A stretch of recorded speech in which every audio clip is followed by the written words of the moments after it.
Hey everybody, what is up? My name is Martin and welcome to AAA Digest. So we're back with some more Cyberpunk 2077 content. So following last week's collection of videos, I wanted to dedicate one completely to Night City, which is located in the Free State of Northern California, founded by Richard Knight, an established entrepreneur who was eventually killed in 1998, and the city's name was changed to Night City in his honor. And in 2077, it was voted the worst place to live in America. Yet despite this fact, Night City is to many people a city of dreams and opportunity, and is the home of the world's most powerful mega corporations and tenacious street gangs. So let's go. Number 1, the 6 unique districts. So now, as we all know, the game has 6 major districts which will all have their own sub-districts to explore within. Yet each one of the 6 major locations has its own aesthetic, personalized history, and discovering the background of each district will be left to the player. And each individual region of Night City poses its own unique opportunities via fixers, vendors, side missions, and random encounters, yet each offers its own individual threats in the form of Night City's many major gangs and corporations, and the day and night cycle will also pose different challenges to the player, with some areas being much more dangerous at night and vice versa. But first up, in terms of districts, we have the city center, which is the heart of Night City, the largest district within, dominated by major corporations that dictate almost every aspect of the district through their power and wealth by keeping its residents in check strictly with their top of the line security forces. And then we have Pacifica, which initially was intended to be a tourist resort district, thus a cheap labor workforce was hired and brought over from Haiti to help with the construction of the area. Yet during the district's development, funding for the ambitious project was pulled, so the dream of Pacifica being this place of luxury and a major tourist attraction died, leaving many construction projects left unfinished and abandoned. Those buildings were ultimately taken over by gangs and are now used as their hideouts. So due to the area's violence and being poverty ridden, Pacifica has been separated from the rest of the city, and during 2077 it is dominated by a Haitian gang known as the Voodoo Boys, who hold the peace in that area and protect their local community from corrupt officials. And the Voodoo Boys are seemingly involved in a conflict with a rival gang called the Animals, who are held up in the Grand Imperial Mall, one of the final buildings to be developed under the project. And then we have Heywood, a predominantly Latino neighborhood that's overly populated. It's a huge suburban housing district that is the home of many of Night City's up-and-comers, yet the area has been tormented by ever-increasing gang violence in the streets. And next up we have Westbrooke, one of Night City's most interesting districts. It's the home of Japantown, whose residents are protected by members of the Tiger Claw, a major gang within Night City that are of Japanese descent, and the gang itself lean towards the use of martial arts, traditional Japanese weapons, and reflex boosters to deal with any outside threats, and they're rumored to be backed by Arasaka, one of the most evil corporations in Night City, based on the lore at least. But Westbrooke is often a place for Night City's most rich and powerful to work hard and party harder. But then we have Watson, which is the home of many Asian cultures within Night City. It used to be a booming financial district owned by the corporations, an area that tried rivaling even the city centre, yet now it's mainly populated by immigrants and its economy revolves around the street markets.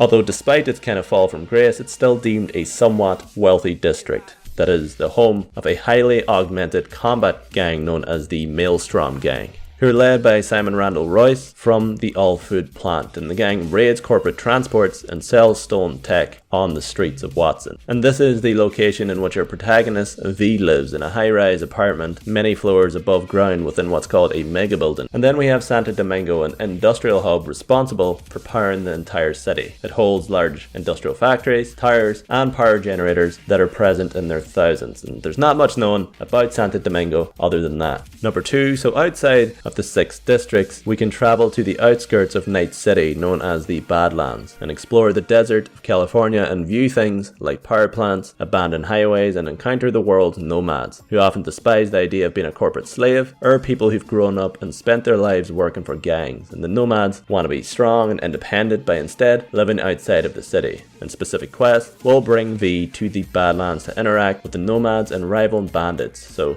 be ready. Number 3, the entire map is open. So all of Night City can be explored at any time, so specific districts will not be cut off from the player at the beginning of the full game. So there are no invisible walls, simply all of Night City is explorable from start to finish, although do recognise that V will be extremely underleveled in specific districts or areas similar to most RPGs. You can get your ass kicked if you stumble into the wrong location. However, through your Kuroshi optical eye, you'll be able to recognise and strategize if you should engage with an enemy or not. Number 4, killing NPCs. So the player is capable of shooting or fighting with the majority of Night City's residents. Understandably, anyone outside of children who cannot be hurt by the player for obvious reasons, and the same can actually be said about characters that have a pivotal role in the story or side missions. However, be warned, creating chaos within Night City by killing innocents or stealing cars will earn you some notoriety. In the city centre, corporation security may intervene and take V down, or in Pacifica, the Voodoo Boys and other gangs will intervene and keep the peace within their turf. And if you're unlucky enough, harming anyone with medical insurance can lead to the potential arrival of Trauma Team, who will arrive with a full armed squad, and trust me, they do not play around.